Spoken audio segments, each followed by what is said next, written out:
बिस्मिल्लाहिर्रहमानिर्रहीम। नाज़रीन किराम अस्सलाम वालेकुम।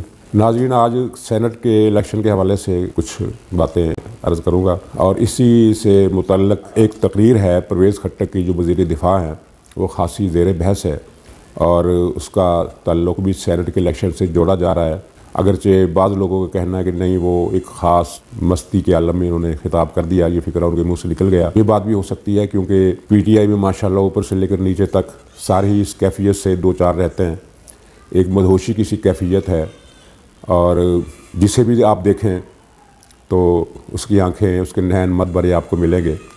और मेरा ख़्याल है पाकिस्तान की तारीख़ में मस्त लोगों का इतना बड़ा इज्तिमा पहले कभी देखने में नहीं आया जितना ये PTI की सूरत में हमें देखने को मिल रहा है। क्या सदर, क्या वज़ीर आज़म, क्या गवर्नर, क्या वज़ीर, क्या MNA। एक साहब तो गिलास लिए TV चैनल के प्रोग्राम में टेबल पर गिलास रखकर वो बातचीत करते रहे और चुस्कियाँ भी लेते रहे। और भी बहुत सारी किस्से कहानियाँ हैं। कल वज़ीर इत्तलात, सूबाई वज़ीर इत्तलात फ़िरदौस आशिक़ अवान से किसी ने पूछा, सवाल किया कि बनी गाला में नशे की अफवाहें हैं, क्या चक्कर है? तो फ़िरदौस आशिक़ अवान ने बहरहाल ये उनकी एक ज़िंदा दिली थी कि वो इस पर बरहम नहीं हुई, बल्कि ये कहा कि हाँ, वहाँ नशा मिलता है अवाम से दोस्ती का। और इस तरह उन्होंने बात टाल दी, बात को शायरी के अंदाज़ में घुमा दिया।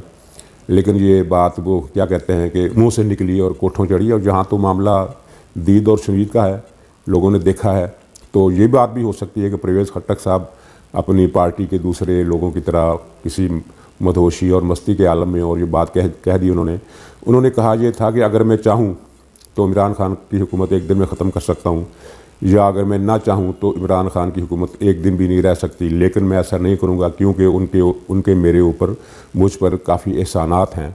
वो क्या जतलाना चाहते थे। तो ये तो एक कैफियत भी हो सकती है। लेकिन कुछ लोगों का कहना है और बड़े बाखबर लोगों का कहना है कि ये बयान सेनेट के इलेक्शन के हवाले से दिया गया है। वहाँ परवेज़ खट्टक साहब सेनेट में अपने पख्तूनख्वा के कोटे में अपने कुछ लोगों को टिकट दिलवाना चाहते हैं, जितवाना चाहते हैं। लेकिन खान साहब कुछ टेक्नोक्रेट लोगों से वादे कर चुके हैं। और टेक्नोक्रेट आप जानते हैं खान साहब के टेक्नोक्रेट कौन होते हैं? जो दोनों हाथों से लूटने में महारत रखते हों। और किसी एक सितम ज़रीफ़ ने तो ये भी तबसरा किया था कि जिन साहब को दोनों हाथों से लूटना ना आता हो, खान साहब उसे वज़ीर बनाते ही नहीं हैं। तो खान साहब की जो खबरें आई हैं वो ये हैं कि वो फ़ैसला कर चुके हैं सेनेटर किस किस को बनना है। पंजाब और पख्तूनख्वा दोनों सूबों में वो फ़ाइनल कर चुके हैं और जिसकी वजह से पंजाब में भी नाराज़गी है और ये पख्तूनख्वा में जो नाराज़गी है वो तो परवेज़ खट्टक के बयान से, के ख़िताब से सामने आ जाती है। परवेज़ खट्टक साहब वैसे भी माजी में भी नाराज़ रहे हैं क्योंकि उनका मुतालबा था कि या तो मुझे पख्तूनख्वा का वज़ीर आला बनाया जाए, अगर ये मुमकिन नहीं है तो मुझे वज़ीर दाखिला बनाया जाए। लेकिन उन्हें जो वज़ारत दी गई है वो समझ लिए ये एक नाम की वज़ारत है, एक एजाज़ी वज़ारत है। उनका ना कोई काम है, ना कोई ज़िम्मेदारी, ना कोई वो उनका अख्तियार है। और कमाई का मौका तो इस वज़ारत में ज़ाहिर किसी साहब इख्तियार ही को मिल सकता है, इनको तो नहीं मिल सकता। तो चुनांचे ये अपनी वज़ारत से भी तंग हैं। और वैसे भी जो आवाम का मूड है, परवेज़ खट्टक के बारे में आप जानते हैं कि ये सियासतदान है। PTI में बहुत से लोग सियासतदान नहीं हैं। वो कराची में एक अगर आप जाएँ तो आपको बड़ी दिलचस्प मालूमात मिलेंगी कि बहुत से हलकों से PTI के ऐसे उम्मीदवार जीत गए जिनके बारे में हलके वालों को पता ही नहीं था कि ये भी कोई उम्मीदवार हैं। और अभी तक बाद लोगों को पता नहीं है कि हमारे इलाके को जो MNA है या MPA कौन है। तो मैं कह रहा था कि ये PTI में अक्सरियत तो सियासतदानों की है ही नहीं, लेकिन परवेज़ खट्टक जो हैं वो सियासतदान हैं।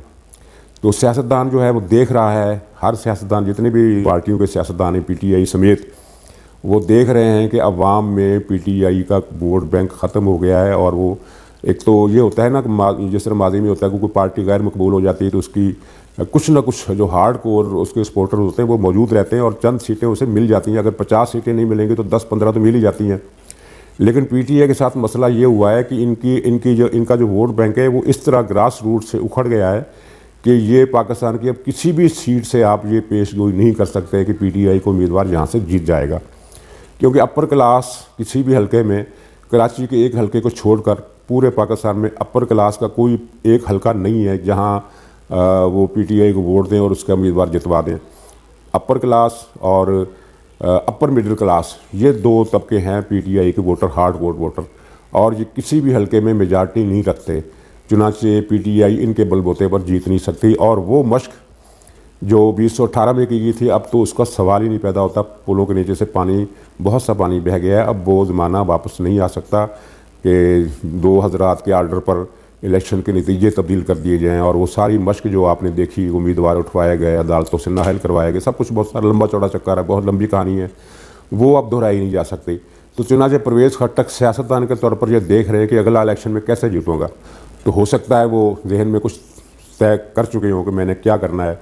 बहरहाल ये ख़िताब, ये फ़िक्रा उनका जो था, ये इमरान खान को एक याद दहानी का फ़िक्रा भी हो सकता है कि मेरे सेनेटर अगर मुंतखब ना हुए तो फिर कुछ और भी हो सकता है। नाज़रीन, सिंध में भी मामलात बड़े दिलचस्प हैं और वहाँ से जो इतलात मिल रही हैं वो ये है कि सिंध असम्बली से PTI फ़ारिग है सेनेट के इलेक्शन के हवाले से।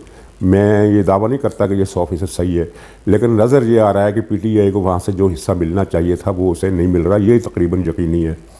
और पीपल्स पार्टी ने कुछ ऐसा बंदोबस्त किया है, वो कुछ ऐसे हथकंडे अख्तियार किए हैं जो माजी में मुस्लिम लीग नून के ख़िलाफ़ कुछ और लोगों ने इस्तेमाल किए थे। तो जरदारी साहब जो हैं वो खामोशी से उन्होंने अपना वो एक जो ट्रैप है वो मुकम्मल कर लिया है और सिंध में पीपल्स पार्टी शायद अपने कोटे से ज़्यादा सीटें ले जाए और ये ज़्यादा सीटें जो हैं वो PTI के हिस्से में आनी थी जो ये जरदारी साहब ले जाएंगे।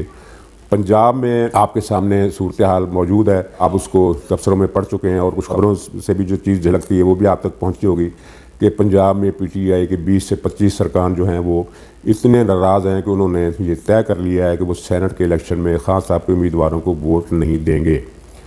तो ये 1 या 2 सीटों का तवाज़ुन जो है पंजाब में भी मनफी हो सकता है PTI के लिए। और बलूचिस्तान में तो खैर हुकूमत ही बराह रास्त है, वो वहाँ तो किसी सियासी जमात की हुकूमत नहीं है वहाँ, बल्कि ईवान में भी उनकी अक्सरियत उन लोगों की है जो यानी यूँ क्या कहना चाहिए कि स्टेटस को के नुमाइंदे हैं या इस्टेब्लिशमेंट के नुमाइंदे हैं, यानी वहाँ सूबे में इस्टेब्लिशमेंट बराह रास्त हुकूमत कर रही है। तो वहाँ से जो भी सेनेटर मुंतखब होंगे वो PTI के नहीं होंगे, वो बाप के होंगे या कुछ दूसरी पार्टियों के भी होंगे, JUI के भी जीतने का इम्कान मौजूद है। तो बलूचिस्तान को तो आप एक तरफ रखें और सिंध को भी एक तरफ रखें। पंजाब और पख्तूनख्वा से इन 2 सूबों से भी PTI के उम्मीदवार जितने जीतने चाहिए वो नहीं जीत रहे और खान साहब को ये रिपोर्ट मिल चुकी है। और उन्होंने जब ये कहा था कि मुझे पता चल गया है कि सेनेट के लिए वोटों की बोलियां लगनी शुरू हो गई हैं, तो उनका इशारा इसी तरफ था और उनको कुछ रिपोर्टें मिल गई हैं और इसी के जवाब में उन्होंने 50-50 करोड़ रिश्वत की पेशकश की। ये पेशकश कम थी, वादा ज़्यादा था, इसलिए कि अब जो खबरें सामने आ रही हैं वो ये हैं कि 50-50 करोड़ रुपए देने के लिए कौमी ख़जाने में रकम नहीं है। यानी ये वादा भी एक झूठ था, एक फ़राड था, एक शराब था। तो ये इस शराब का पता चल गया है कौमी असम्बली के अरकान को भी कि ये हमें 50-50 करोड़ तो क्या 50 लाख भी नहीं मिलने वाले। तो जनाब फिर ये अब खान साहब के पास कौन सा हथियार बाकी रह जाता है जिसको इस्तेमाल करते हुए वो अपने पार्टी के MPs को मजबूर कर दें कि वो PTI के उम्मीदवारों ही को वोट दें। ये बहुत मुश्किल और काफ़ी कठिन काम है जो खान साहब के लिए बहुत ज़्यादा परेशानी का बास बना हुआ है।